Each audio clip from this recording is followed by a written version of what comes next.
जदि बिरी चाउल भिजई ना इनस्टाट आपको पिठा खायापी इच्छा हो तो ये गोटे पिठा निश्चय घरे तैयारी करके देखूँ। एकदम नरम तुलतुलिया बनिकी रेडी हम, बहुत कम समय बनिकी रेडी हम। छुआ को टिफिन ने दबाठू आरंभ करके आपड़ लंच आउ डिनर को खाईपारे, बिना तरकारी चटनी को खाई हम। खायापी यहाँ बहुत ही सुआदिया लगी था। से आग आम बन ना पूर पूर बनवाई ये कड़े में दे दूचे नड़िया 2 बड़ कप पखापाखि नड़िया दूची से अधा कप आम ये गुड़ ऐड करनबा। आ गुड़ सहित नड़िया को भल भाव मिसईकी टिके समय भाजिया छाड़ा। ये भल भाव मिक्स करके टिके समय भाजिया छाड़ दूचे। और गुड़ देखिए धीरे धीरे मेल्ट हवा स्टार्ट कर। गुड़र कलर ये पूरापूरी चेंज हो आसला। पूरा गुड़ कलर नड़िया है पर्यंत एक आम भाजिकी नवा। ये देखो 3 ରୁ 4 मिनिट भितर आम नड़ियार पूरा बनी आसला। कलर भी बहुत ही बढ़िया आसी जाइए। एबे आम गैस फ्लेम को पूरापूरी लो रे रखीदबा। आउे ये कुटिकी नहीं अल्प किसी अलैच और गोलमरीच गुंड मु ऐड कर नौचे, जहाँफल बास्ना पूरर बहुत ही भल आसो। आउ पूर सहित भल भाव गोटे थर मिक्स करनबा। आउे पूर को आम साइड ठंडा हाँवाई छाड़दबा। पूरा ठंडा है भितर एपटे आम गोटे बड़ साइज बाउल नहीं जावा। आ से मापिकी मुझे दूसरी गोटे बड़ कप सुजी गोटे कप रे मापिकी नेबे, ना गोटे ग्लास बाउल रे मध्य मापिकी नेबे। किंतु मापिकी नवा द्वारा मेजरमेंटा ठीक रहिबो। आ ये पतला दाना वाला सुजी पूरा 2 कप मु नेजी। आपन जदि मोटा दाना वाला सुजी नौचंदी ताको हल्का टिके ग्राइंड करके नेबे। आ सेही कप रे मापिकी ये क्षीर ऐड करनबा। आग मु ये गोटे कप क्षीर दे दिली। आ क्षीर देखंतु पूरा सुखी गला। तापर मु आ गोटे कप क्षीर दउची, माने 2 कप सुजी रे ये पाखापाखि 2 कप क्षीर देजी। आ आधा चामच रो टिके कम हम आम ये लुण ऐड करनबा। आउे ये चामच साहाय्य भल भाव मिक्सचर को गोटे थर गोले नबा। लुण आप स्वाद अनुसार ये ऐड करके नेबे। सुजी फुलिया टिके समय दरकार, तो ऊपर ये कभर लगे नबा। पाखापाखि 10 मिनिट मुझे सुजी को ये छाड़ दूची।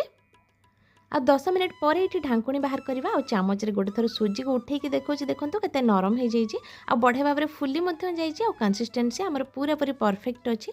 जदि आपको लगे आउ टिके क्षीर दबा दरकार तो अल्प टिके क्षीर दे पारे। ये 2 ରୁ 3 ଚାମଚ आम चीनी देदेबा। चीनी आपण डिपेंड करे केतिकी मिठा खायापी चाहूँगी से अनुसार चीनी क्वांटिटी को कम अधिक करके नेबे। आधा चामच रू टिके अधिक हम मुझे देसी गाई गुआ घी नहीं से घी को एथे दे दूची। आउे घी चीनी 2टा जाक को सुजी सांगे भल भाव पूरा मिसई दूची। पिठा आमर सॉफ्ट आउ भल भाव फुलिया ये गोटे छोट पैकेट इनो ऐड करनबा। इनो जगह आप खाइबा सोडा बा बेकिंग पाउडर जो अच्छे ताकू दे पारे। और 2-3 चामच आम पानी देदेबा। आ भल भाव पिठा सहित मिसई नबा। इनो उपर अल्प टिके पानी देदेबा द्वारा यहाँ भल के एक्टिव हो जाए। और भल भाव फुलिया हेल्प करता है। एबे गोटे बड़ साइज बेला नहीं जावा। आपन कंसा नहीं पारे। आ कंसार चारिपट जाक आम लगे ना अल्प किसी घी लगेदेवा द्वारा पिठार टेस्ट भी भल आसो। पिठा बहुत इजिली ये बाउल बाहरी आसो। चारिपट जाक घी लगे सारापर जो मिक्सचर आम गोलैकी रखी से सुजीर मिक्सचर अधा मु आग ये दे दूचे। और चारिपट जाक भल के स्प्रेड कर नौचे। आउे आम बनईकी रखी से नड़िया पूर को पूरा भरिकी चारिपट जाक देदेबा। चारिपट जाक नड़िया पूर को ये भाव में देदेबा जमीक बिल्कुल भी गैप रही एकदम परफेक्टली पूरा मुझे सेप दे दूची। और आम जो आउ एक्सट्रा मिक्सचर रखिले ताको देदेबा। 2 पट जाक कभर करनबा जहाँफल पूरा पूरा मझिरे रही। और 2 पट साइड रो यहाँ भल कि बंद हो भाव में पिठा को गोटे थर बनईकी देखिए खायापी बहुत ही स्वादिया लगी था। चारिपट जाक स्प्रेड करके मुझे पूरा भल कि कभर कर नौचे। तापर गोटे कड़े ये अल्प किसी पानी दे दूची। और मुझे स्टैंड को लगे नौची। आउ से बाउल को स्टैंड ऊपर रखीदबा। ऊपर कवर करके पूरा अध घंटा लो टू मीडियम हिट्रे ये स्टीम होगापी दबा। जहाँफल पिठा आमर बहुत ही भल भाव सीझीज। पूरा अध घंटा रू 40 मिनिट एक स्टीम दे सारापर मुझे ऊपर ढांकुणी बाहर कर नौची। पिठा देखो बहुत ही भल भाव में बनीगला।